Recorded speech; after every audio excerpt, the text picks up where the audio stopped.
Miks te tulete mind kuulama siia laade ajal minuga koos rändama mööda muuseumi erinevaid kohti?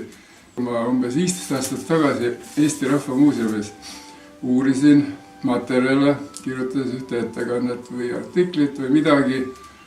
Siis ma sain teada, et eestlased ei pesnudki iga päev nägu ega käsi ega jalgu, nagu meid on õpetatud lapsest peale, vaid nad tegidki seda ühe korra nädalas. See oli mulle tõeline šokk. Meie taludes ei olnud kemmerguid ehk käimlaid ehk väljakäike ehk peldikuid.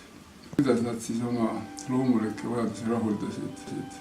Ja võt sellest ma teile tahangi rääkida, kuidas seda tehti ja miks nii olid asjad mitte nii, nagu on nad praegu. See võiks olla päris põnev teada. Kõik.